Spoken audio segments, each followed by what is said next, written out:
আলোচিত ছাগল কাণ্ডের পর অনেকটা আত্মগোপনে আছেন এনবিআর সদস্য মতিউর রহমান। দেশে আছেন নাকি পালিয়েছেন তা নিয়ে বিভিন্ন সংবাদ প্রকাশ করেছে গণমাধ্যম।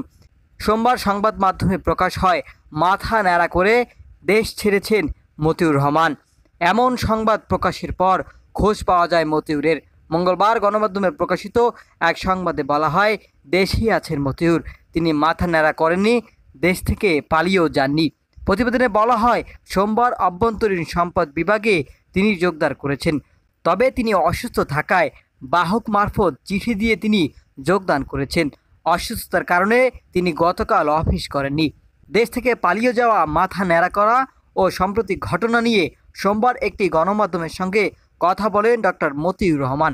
তিনি বলেন, আমার বিরুদ্ধে এত মিথ্যাচার কারা করেন, কেন করেন বুঝতে পারছি না। আমার বিরুদ্ধে কোনো অভিযোগ নেই, অনবরত মিথ্যাচার করে যাচ্ছে একটি গ্রুপ।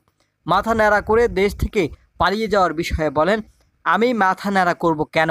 কখনো আমি মাথা ন্যাড়া করিনি, আর দেশ থেকে পালিয়েও যায়নি, পালাবো কেন? তিনি আরও বলেন, আমার স্ত্রী নির্বাচন করবেন, সেই নির্বাচন ঠেকানোর জন্য একটি গ্রুপ এ ধরনের মিথ্যাচার করছে। এদিকে জাতীয় রাজস্ব বোর্ডের সদস্য মোহাম্মদ মতিউর রহমান, তার স্ত্রী লায়লা কানিজ ও ছেলে আহমেদ তৌফিকুর রহমানের বিদেশ যাত্রা নিষেধাজ্ঞা দিয়েছে আদালত। পিপি মীর আহমেদ আলী বলেন, মতিউর রহমানের বিরুদ্ধে দুর্নীতির মাধ্যমে বিপুল সম্পদ অর্জনের অভিযোগ পাওয়া গেছে। হুন্ডির মাধ্যমে বিপুল অঙ্কের অর্থ বিদেশ পাচারের অভিযোগে দুদক অনুসন্ধান করছে। এবার পবিত্র ঈদুল আজহার সময় এনবিআরের সদস্য মতিউর রহমানের দ্বিতীয় স্ত্রীর ছেলে মুশফিকুর রহমানের বিতর্কিত আরেক খামার ব্যবসায়ী সাদিক অ্যাগ্রো থেকে 15 লাখ টাকার ছাগল কিনতে গিয়ে সামাজিক যোগাযোগ মাধ্যমে ব্যাপক আলোচনায় আসেন।